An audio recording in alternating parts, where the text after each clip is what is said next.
Okay, hopefully I've shared the screen. Excellent. So I'm delighted to be here, and I'm just going to use a few minutes to report back from the end of a 4-year ERC project, whose title I think kind of sets the scene. It was called Expecting Ourselves: Embodied Prediction and the Construction of Conscious Experience. So I'm a philosopher by training. I work in cognitive science as well. I don't have any robots to show you. I wish I did. But what you will get in a few minutes here is a couple of thought experiments and some conjectures about the ways that embodiment might be really important for understanding consciousness, something that we might sometimes think of as almost another field of inquiry. So I think the bottom line from our project is that we think embodied action lies at the heart of all of the mysteries of consciousness. So much so that, in fact, what we think is you could just forget about consciousness and solve action. And that will be the way to make progress with everything that puzzles us about consciousness. So to be a bit more precise, the idea that we've been pursuing is that predictive engagement, which is about both predicting and performing action, is the key to the content and the quality of conscious experience. And just in a few minutes here, I think we can think about two prima facie puzzles, one about content and one about quality, that I think embodiment can help us solve. So there's that warning, a little bit of philosophy here. So the first puzzle is about content. We don't experience every sort of thing that we compute. We don't experience the computations of, say, zero crossings that plausibly underlie edge and boundary detection. And nor do we seem to directly experience highly abstract things like pure objecthood. We experience tables and chairs and mugs and things like that. So you can ask what's special about the stuff that makes it into experience. And I think the solution here is, the clue is that the typical contents of experience reflect the kinds of information suited to selecting one action over another, which sounds amazingly obvious. And actually, I think it is, but it has real implications. The idea is that some levels of the brain's predictive model, the stuff we've been looking at, preferentially reflect a possibility space for action. And of course, those actions will be making use of all of those passive bodily dynamics, all of the shortcuts, all of the efficiencies that other speakers have been describing. So this is useful because policies that you compute within that possibility space are guaranteed actionable.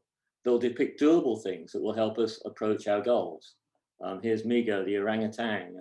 She's sort of busy there. She's going to stick the stick in water to check the depth before trying to cross the stream. So, you know, it's fairly advanced piece of behavior. So our estimated actionable landscapes are inflected all the time by inward-looking information too.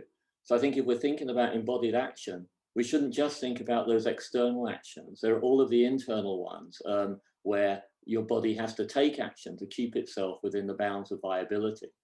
So that sort of external actionable landscape has to be in contact with all our own predicted bodily states and needs.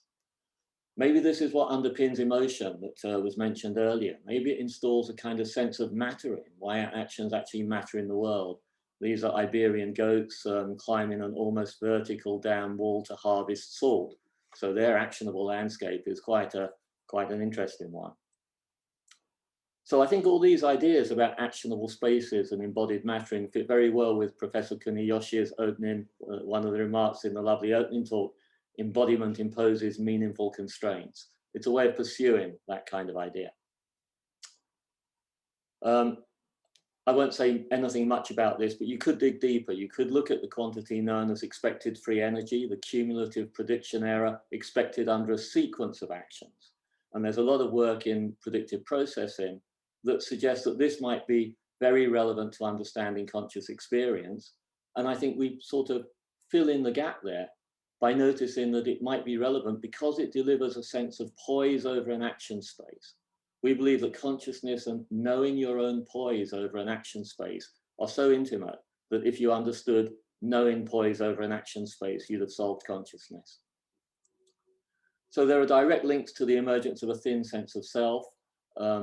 These sort of longer term poises require you to treat yourself as a kind of system that can bring about future sequences of sensory information. And that's a kind of thin sense of self starting to emerge at that point. Okay, second puzzle, which will be quick, and then I'll wind up. check out the pulsing brain on the slide, so you can see that, and ask the question, what makes it the case that you really experience the pulsingness? You don't just use a kind of pulsingness detector to come to know that the brain is pulsing. You really have your visual experience presents pulsingness. We can, for example, detect pulsing at frequencies that we couldn't see, like a violin string oscillates at a certain frequency beyond anything that we can see, but we could use a machine to detect that. So what is it that allows your visual experience to present pulsingness? There's a good old philosophical conjecture here that we think is important, which is that we hear sounds and we see that brain as pulsing when they occur within the range of bodily engagement, potential bodily engagement. So you could potentially tap along to the beat or bob your head to the rhythm, assuming that your peripheries are all working as they should. So in that way, the experiential pulsing quality might itself reflect an estimated action repertoire, the actions we kind of predict that we could launch, just assuming that we weren't, paralyzed or otherwise impeded. There's some consistent neuroimaging evidence here suggesting that rhythm and beat perception engage motor areas of the brain even when you're not moving.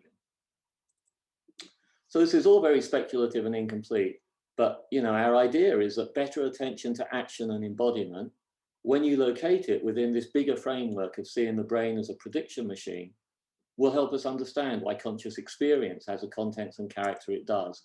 This might be the machinery that delivers a human Umwelt, the world as it matters, to an embodied agent constrained to act in its world.